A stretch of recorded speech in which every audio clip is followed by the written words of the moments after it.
ლევილის ქართული ფესტივალის მერვე კვირა, რომელიც უკვე დასასრულს მიუახლოვთ.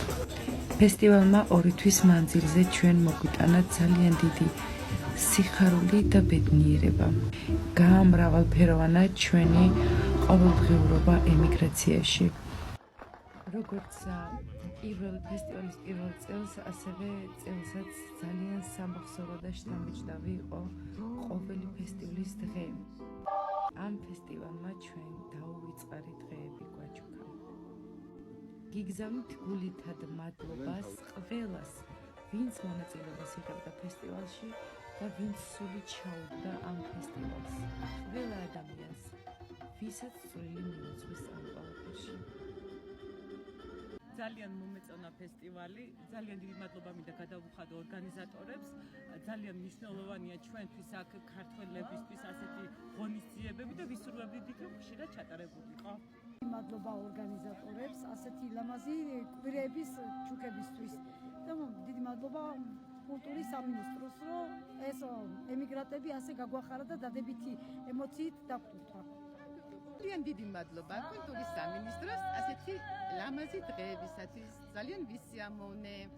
დიდი ხანია საფრანგეთში ვცხოვრობ და რა ვიცი, გარკვეული მიზეზების გამო ხშირად ვერ მოვდიოდი, მაგრამ მეორე კვირა რაც ვესწრები და ძალიან კმაყოფილი ვარ. ძალიან მომწონს. ძალიან დიდი მადლობა კულტურის სამინისტროს, რადგან ძალიან მოკლებული ვართ ჩვენ აქ ქართველები, ვინც ცხოვრობთ ემიგრანტები, ქართულ სიმღერებსაც, ბევრ რამეს არის ორგანიზაციები აქაც, მაგრამ საქართველოსთან მაინც სხვა ხიბლი აქვს, საქართველოს სუნი ჩამოდის, მაინც სხვა იერი აქვს, სხვა პეწია და ძალიან დიდი მადლობელი ვართ. მადლობა მინდა გადავუხადო კულტურის სამინისტროს, ქალბატონ თეატრი ლუკიანს და ყველა იმ მონაწილეს, ვინც გვაჩუქა ეს ლამაზი და ბედნიერი დღეები ჩვენ აქ ქართველებს. ძალიან დიდი მადლობა ყველას. მადლობა ორგანიზატორებს ამ შესანიშნავი ფესტივალისთვის, ძალიან მაგარი იყო და იმედი მაქვს, რომ წელსაც გაგრძელდება უფრო.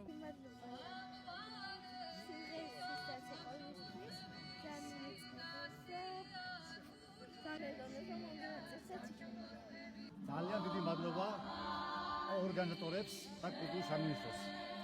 მადლობა. კულტურის სამინისტროს, რაც გააკეთა ყველაფრისთვის, დიდი მადლობელი ვარ. ძალიან კმაყოფილი ვარ დღევანდელი დღით, სამწუხაროდ პირველად მოვედი და აქამდე ვერ მოვახერხე მოსვლა და დიდი მადლობა ორგანიზატორებს და იმედია მომავალშიც გაგრძელდება. შესანიშნავი ფესტივალია, ძალიან კმაყოფილები ვართ, მე არ ვიცი. ამ ხნის კაცი ვარ და ალბათ ესეთი ბედნიერება ჯერაც არ მიგზნია. შემლები მადგას თვალებზე. ყოველ დღე როცა იმართება ფესტივალი, შესანიშნავი კოლექტივები გამოდიან, შესანიშნავი პიროვნებები და აღფრთოვანებული ვარ. ეს რაღაც ძალიან დიდი რაღაცაა და დიდი მადლობა კულტურისა და სპორტის სამინისტროს, ქალბატონ თეატრი ლუკიანს შესანიშნავი ღონისძიებისათვის და წეღავ ვფიქრობდი ვიჯექი და სოფო ხალვას უსმენდი და ვფიქრობდი ნეტავი მეთქი მომავალ წელსაც თუ გაიმართება მეთქი რომ უკვე მე მომენატრა ეს ფესტივალი, იმიტომ რომ დღეს ბოლოს წინადღეა. ამიტომ ველოდებით მომავალ წელსაც ჩვენს კოლექტივებს, შემოქმედებით კოლექტივებს. დიდი მადლობა ყველაფრისთვის.